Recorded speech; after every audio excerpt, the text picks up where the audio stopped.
Little 18-foot box, 3,015-pound Wildwood couples camper. Just came in on trade here at Wildwood RV of Coldwater, Michigan. They just wanted to update and upgrade, swapped up to a Cougar with a slide. And it's funny to me. This camper has actually been very nicely kept, but it's amazing to me the leaps and bounds Wildwood has made from when this was built to the new FSX generation. This thing, as nice as it is, just doesn't hold a candle, but it's also used and way less money than a brand new camper, and that ain't all bad.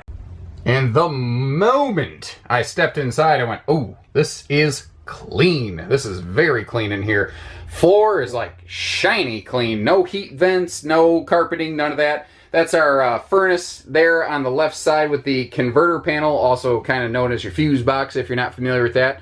This does have a electric only refrigerator, so kind of keep that in mind. That is not a gas electric fridge. That being said, God forbid you ever had to, it's far easier and less expensive to replace one of those. You could basically exchange it almost like you're exchanging a propane bottle.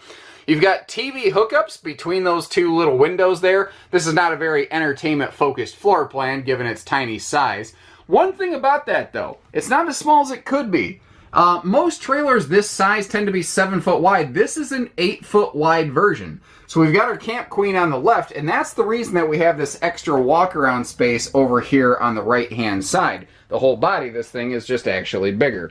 So that would be our stand if we wanted to use it as a nightstand, headboard, whatever. Extra storage below. I do like that one single drawer below the cooktop, though. That's a nice little touch because it actually gives you a place for some utensils, you know, your forks, spoons, knives.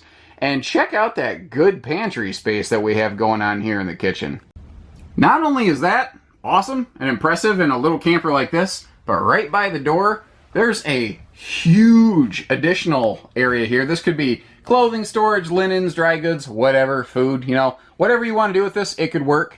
Over here, above your dining area, you've got your side mount air conditioner. In a little box like this, that will more than keep up, absolutely not a problem. And it also means, since we don't have a roof air unit, we don't have extra height on the RV, so that does keep this thing a little bit lower to the ground overall. Well, not lower to the ground, but just not as high to the sky, as it were. The bathroom here, it is what's called a dry bath, where you have a separate toilet and shower.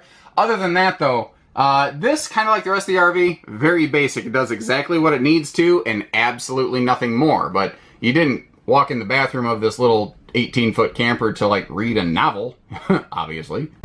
Quick peek at the awning as we step outside. Yields pretty satisfactory results. Might need a little bit of a cleaning, but overall the hardware looks good. The gas struts are holding properly.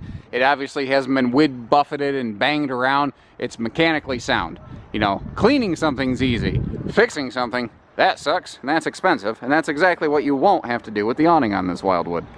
I like the little wheel on the tongue up front too. If you've got a spot where maybe you're parking this in a garage, because without that roof AC, it does keep that clearance down pretty low, where a lot of times people are able to park these like in a garage, but you can't exactly like maneuver it around with your truck, so you just sort of hand push it in place.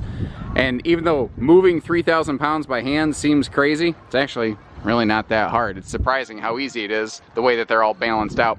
Tires look good. I don't see any signature of like dry rotting or anything like that. Everything looks fine there. The tread on these looks good. I don't think that's the original tire. That's a pretty beefy looking tire.